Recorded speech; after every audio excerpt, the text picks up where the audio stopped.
মাস রোজা আছি। তো আমরা সেদিন চমৎকার যে আমাদের চমৎকার একটা সবুজ ধান ক্ষেতের মধ্যে গাছ আছে, ওখানে চমৎকার ইফতার করলাম। আজকে আবার আমরা একটা নতুন ডেস্টিনেশনে ইফতার করবো, জায়গাটা আপনাদের দেখাবো, আপনাদের অবশ্যই ভালো লাগবে। এবং আমরা যে দোকানটা থেকে সবসময় আমরা রেগুলার কেনাকাটা করি সেখানেই আসলে এই যে হাই দাও একটা, হ্যাঁ এই যে দেখা যায় ওর ওখান থেকে আমরা কালকে ইফতার কিনছি। তো চমৎকার ইফতার টিফতার সব রেডি। এবং এই জায়গাটার নাম হলো চণ্ডীর বাজার। তো চণ্ডীর বাজার, এই যে আবদুল্লাহ আসছে। কি আব্দুল? আবদুল্লাহ আসছে, ইফতার রেডি, হ্যাঁ মুড়ি দিছি, সব দিচ্ছি। চল থাক গেলাম। তো যাই হোক, এখন আমাদের সামনে বাইক আছে ক্যানেলের উপর, আমরা ক্যানেলের উপর বাইক রেখেই নামছি। তো আবার ক্যানেলে চলে যাবো, পুরো রাস্তাটা দেখাবো। এটা হলো তিস্তা সেচ প্রকল্প, যেটা তিস্তা নদী, যে আপনারা জানেন যে তিস্তা নদী, সেই তিস্তা নদীর সেচ প্রকল্পের ক্যানেল। এবং ক্যানেলে প্রচুর পানি আসছে, এটা খুবই সুন্দর লাগতেছে। এবং আমরা এখন ক্যানেলের সাইড ধরে আমরা ওই জায়গাটা যাব, আপনাদের সব দেখাবো। তো আবদুল্লাহ বাড়তিছে বাইকে সব কিছু। যাই হোক, চমৎকার আমরা তিস্তা সেচ প্রকল্পের রাস্তা ধরে ইফতার নিয়ে আমরা এখন রওনা করলাম বাইকে, আমার সেই প্রিয় বাইকে। আমার বাইক অনেকে, বাম দিকে আমরা বিশাল চমৎকার ধান ক্ষেত দেখতে পাই এবং কি সুন্দর। এবং আমরা চাই যে প্রতি রোজায় রমজানে আমরা চেষ্টা করি ইফতারের টাইমটা আমরা একটু রিল্যাক্সে, এই যে সামনে দুইটা উঠলো, এটা ঘুঘু। এখন প্রচুর ঘুঘু দেখতে পাওয়া যায়, আগে যেটা দেখতে পাওয়া যেত না। এবং আমরা বামে বিশাল যে ধান ক্ষেত, চমৎকার এবং সবুজের সমারোহ। কালকে আমরা এই চমৎকার ধান ক্ষেতের মাঝখানে একটা বট গাছের নিচে আমরা কালকে ইফতার করছি। এবং আজকে আমরা যাচ্ছি নদীর পাশে ইফতার করতে। এবং আমরা এই গ্রামীণ জায়গাগুলো, আমরা যেরকম পাহাড় সমুদ্র ঘুরে মজা পাই, ঠিক একই আমরা কিন্তু এই গ্রামীণ ডেস্টিনেশনগুলোতে আসি। এই যে কতগুলো ঘুঘু উঠলো, অনেকগুলো, এতগুলো ঘুঘু আছে এখানে, এই যে অভাবনীয়, কত সুন্দর।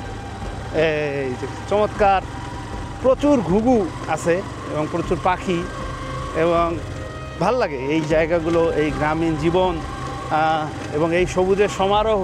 আমরা চেষ্টা করি যে এই রমজান মাসে তো ওইভাবে ট্যুর হয় না কোথাও, তখন আমরা এই একেবারে গ্রামীণ যে জীবন, সেই জীবন, গ্রামীণ মানুষ, তাদের কাছাকাছি এসে আমরা চেষ্টা করি যে এই দিকে ইফতার করতে। তাতে হয় কি, এই যে আমরা যে দেখতেছি, এটা হলো তামাক চাষ হচ্ছে, খুব সুন্দর। এবং এখানে একটু আস্তে দিতে হবে, কারণ মানুষের ধুলা উঠতেছে, কিছু করার নাই, ধুলার সিজন। পিছন সাইডটা যারা থাকে তাদের কষ্ট হয়ে যায়, খারাপ লাগে, তারপর ধীরে যতটুকু চালানো যায়। আর চমৎকার আমরা দেখতে পাচ্ছি যে এই তিস্তা সেচ প্রকল্প, যেটা সেই প্রকল্পকে, এবং এইটা এরশাদ সরকারের সময় করা। এরশাদের মাথায় এই বুদ্ধিটা খুব ভালো ছিল। যাই হোক, তো এরশাদের কিছু ভালো কাজ করে গিয়ে গেছে, তার মধ্যে এটা একটা উত্তরাঞ্চলের জন্য যদি বলা হয়, এটা উত্তরাঞ্চলের জন্য আশীর্বাদ মানুষের জন্য। কারণ এই তিস্তার পানি দিয়ে, তিস্তা নদীর পানি, কিন্তু এটা তিস্তা নদীর পানি, সেই তিস্তা নদীর পানি কিন্তু এই পাশে ওইটা দিয়ে আবাদ হচ্ছে এবং ওইটা দিয়ে চাষাবাদ হচ্ছে। এবং চমৎকার, একটু আগে আমরা এখানে দেখতে পেলাম যে একটা ছাগলের বাচ্চা হচ্ছে। এখন ওয়েদারটা খুব চমৎকার। চৈত্র মাস, গরমের সময় হলো, গরমটা আমরা ওরকম টের পাচ্ছি না এখন উত্তরাঞ্চলে। চমৎকার মেঘলা ওয়েদার, একটা চমৎকার সুন্দর একটা ওয়েদার। এবং সেই ওয়েদারের মধ্য দিয়ে আমাদের ভালো লাগতেছে, খুবই ভালো লাগতেছে। কালকেও আমাদের ভালো লাগছে যে আমরা সবুজ ধান ক্ষেতের মধ্যে ইফতার করছি, সেটা চমৎকার ছিল, খুবই সুন্দর ছিল। কারণ আবার আমরা আজকে এই ক্যানেলের ধারেও বসতে পারতাম, ক্যানেলের ধারে টেন্টিং করা যেত, কিন্তু আমরা চাইছিলাম যে একটু যমুনেশ্বরী নদী, যে এটা চমৎকার একটি জায়গা, আপনারা সামনে দেখতে পারবেন যে এই ক্যানেলের পানি নদীর উপর দিয়ে চলে গেছে, খুব সুন্দর। এবং ক্যানেলে পানি ছাড়লে এই জায়গাটা সৌন্দর্য অনেক গুণ বৃদ্ধি পায় এবং খুবই সুন্দর হয়ে যায়, খুবই চমৎকার একটি জায়গা। এবং আমরা প্রায় চলে আসছি সামনে। আমরা দেখতেছি মানুষ জাল টাল নিয়ে আসছে মাছ ধরার জন্য, মাছ ধরবে মনে হয়। তো এই যে জাল, এখানে কি মাছ পাবে নদীতে ধর। এরা কি এখানে কি মাছ আছে? মাছ মারা শুরু করে দেন কেবল, মাছ ধরা শুরু করবে নদীর মাছ। এরাও কিন্তু নদী, কারণ এখানে পানি আপনার এই তিস্তা নদী থেকে পানিটা এখানে আসতেছে। এবং আমরা অবশেষে চমৎকার সৌন্দর্যমণ্ডিত এই জায়গায় আমরা চলে আসছি। এবং ও কি সুন্দর একটা পাখি ফেলাই করলো, দেখছিস? কাঠঠোকরাটা দেখছিস কি সুন্দর, হেভি সুন্দর একটা কাঠঠোকরা ফেলাই করলো। তো এখানে ঘুঘু প্রচুর, এখানে ঘুঘু অনেক। এবং আমরা অবশেষে চলে আসলাম। আপনারা এটা পানির ব্রিজ দেখতে পাচ্ছেন, পানির সেতু। আপনাদের এখানে চমৎকার এই দিক দিয়ে নিচে নদী, আমরা নদীর পাড়ে ক্যাম্পিং করব। একদিকে নদী এবং আরেক দিকে আর উপরে হলো নিচে নদী, উপরে হলো এই ক্যানেল এবং এই তিস্তা সেচ প্রকল্পের পানি, অর্থাৎ তিস্তা নদীর পানি। তিস্তা নদীর পানি এভাবে চলে গেছে, কত সুন্দর। এভাবে পানিটা উপর দিক দিয়ে যাচ্ছে, কত সুন্দর। এবং আপনারা দেখতে পাচ্ছেন অনেক মানুষ সেখানে আসে, এই টাইমে ঘুরতে আসে। এবং এইভাবে পানি চলে গেছে। আমরা এই দিকে আসলাম, প্রচুর ধুলাবালি এই সময়টা, ধুলার সিজন এক প্রকার। আমরা অবশেষে চলে আসলাম। আমরা এখন তিস্তা সেচ প্রকল্পের এখানে, আপনারা দেখতে পাচ্ছেন। আমরা চমৎকার একটা জায়গায় ক্যাম্পিং করব।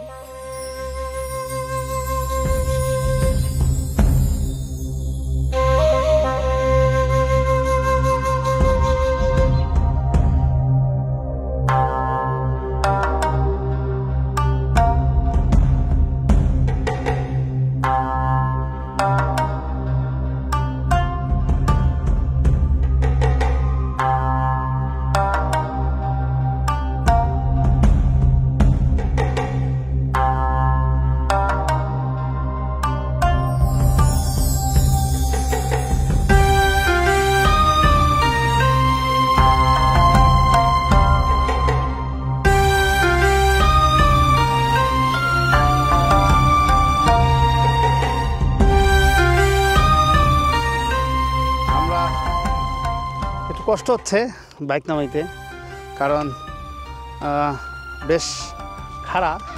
তো আমরা এখন একটা ক্যাম্পিং সাইট আমরা খুঁজতে যাচ্ছি। ক্যাম্পিং সাইটটা আমরা মোটামুটি, এইটা একটা কালী মন্দির, কালী টেম্পল। এখানে প্রচুর বালু আর কি, এখানে গাড়িটা নিয়ে দিতে কষ্ট হচ্ছে। কিন্তু চাচ্ছি যে যেদিকে ক্যাম্পিং করব সেই দিকে যদি বাইকটা রাখি তাহলে সুবিধা হয়, মানে একটু বেশি সময় কাটানো যায়।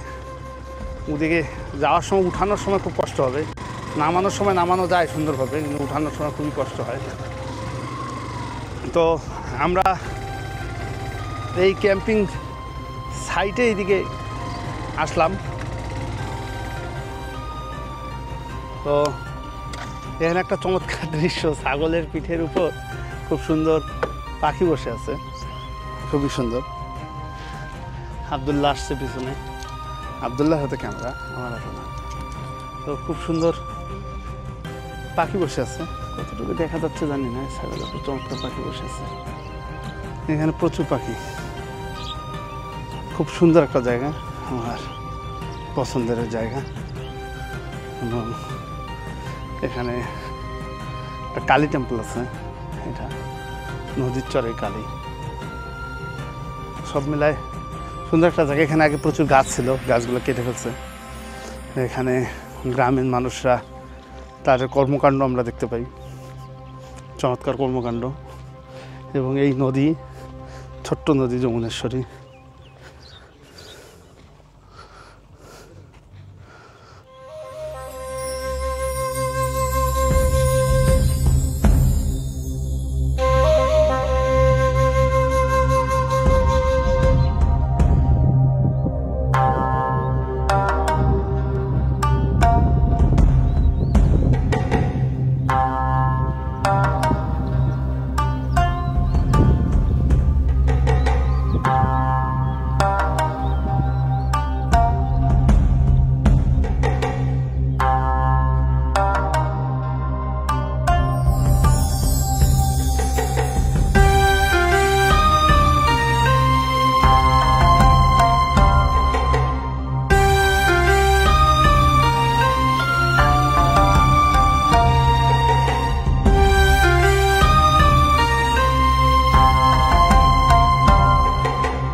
হোক আমরা চমৎকার এই নদীর চরে আমার বন্ধু বান্ধবরা আসতেছে। হ্যাঁ, ওরা আমাকে খুঁজে পেয়ে আমার বন্ধু বান্ধবরা এখানে আসতেছে। তো রোজা আছি না তো কি তোর মতো নাকি? হ্যাঁ আয়, আমার বন্ধু চলে আসছে। কি ইফতার আনছিস জাস? কি হ্যাঁ পিঁয়াজি আমি রবিদাকে আনতে কইছি, তুই কি আনলি সেটা কই, ওইটা আমি দেখতে চাই। খালি পেঁয়াজি দিয়ে আনবি? এটা তো আনছে রবিন। হ্যাঁ ভাগ আছে, ভাগ কিসের ভাগ? আদুরা পেঁয়াজি মনে কর রবিন, আদুরা পেঁয়াজি মোর, এমনি অভাব চলেছে। ধন্যবাদ। এটা কি বন্ধু তোমার কেমন লাগতেছে এখানে এসে? ভালো। হ্যাঁ ভালো, মাসে মাসে এরকম হইলে ভালো, মানে একটু বাইরে। কিছু বল তুই। না আর কিছু নাই বন্ধু, প্রকৃতির মধ্যে কিছু বল। না বন্ধু, কিছু বল। স্বার্থ স্বার্থ কখনো এই কখনো বিড়ি সংসার এই শালা ইনকে কেনে রে ঢুকছে ঢুকছি। হ্যাঁ রবিন কই ঢুকলো? কোনটা? নয়, এটা মানুষের নিয়ে এসছি। আরে এইটাই রবিন আসছে। বন্ধু কিছু বলো। বন্ধু আসলাম প্রকৃতির মাঝখানে তোমার সাথে একটু আড্ডা দিতে, সময় তো কাটে না। সত্যি করো। এগুলো উত্তর তাহলে কি দেবো? সত্যি করো। সত্যি করবো? অশ্লীল ছেলেবেলে সুতি বড় বলে সুতি কি করবে? সুতি কি তুই আসলো কেন? তুই বাড়ি থেকে বেরোলি কেন? আসলো